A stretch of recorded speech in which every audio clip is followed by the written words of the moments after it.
Welcome back to the Genre Files, and this week it's war. And,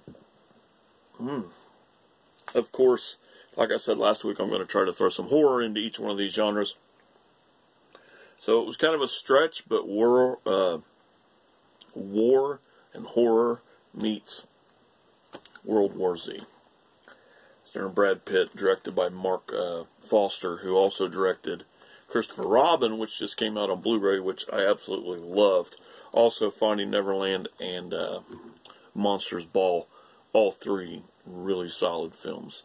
2013, like I said, stars Brad Pitt, directed by Mark Foster, based on the book written by Max Brooks, who is the son of Mel Brooks and Bancroft, Mrs. Robinson. So, Max Brooks has said that this film doesn't really do his book justice. It basically, the only thing that they have in common is the main storyline. So, that being said, take it for what you will. I haven't read the book personally, but I have heard a lot of people say that same thing. And there's a lot of hate on this film. And I got to admit, when I first seen this, I seen it in the theater. The first 45 minutes, 45 minutes right there, were really good. And then it was like, okay. But on a second viewing, I just looked at it for what it was. A fun, different take on zombies with an amazing opening. That first part is really, really good. Now we find ourselves with Brad Pitt, who works for the UN doing something that's cool. I don't think we ever really find out, except that he's been on the front line doing stuff, probably secret. So we find out that there's a patient zero that starts all of this, which would be in any kind of virus thing happening.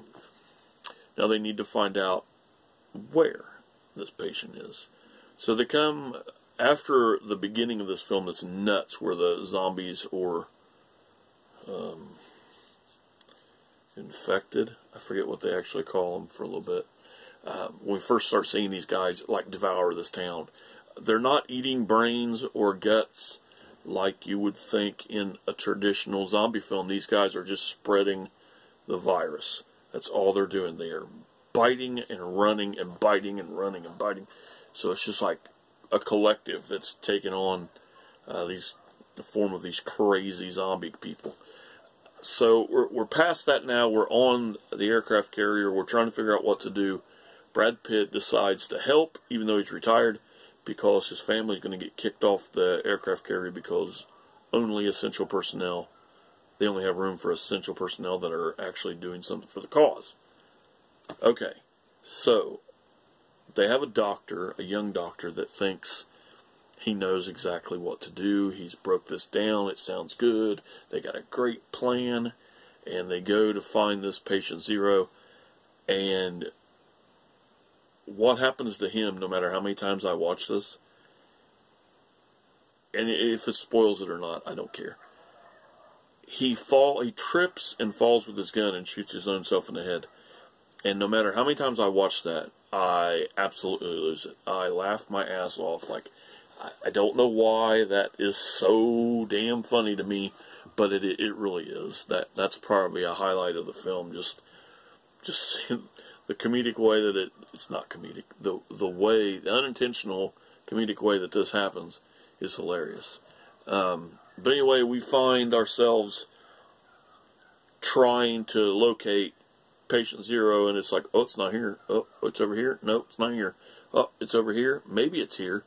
But then we have the iconic scene you see in the trailers with the zombies in Israel trying to climb up the wall to get into the city, and they're climbing on top of each other, building like an infected human ladder to get over the top wall.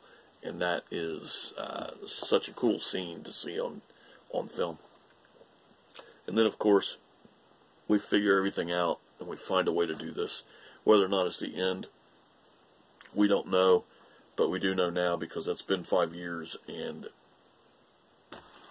we're not getting another film, I don't think. So, and I'm glad. It ended. We ended the film. It was really good. And that's just the way it should be. So, Brad Pitt, once again, World War Z. Directed by Mark Foster, which, until seeing his name on Christopher Robin, I really didn't know who he was. I was like, is this... I know this name? Where do I know this name from?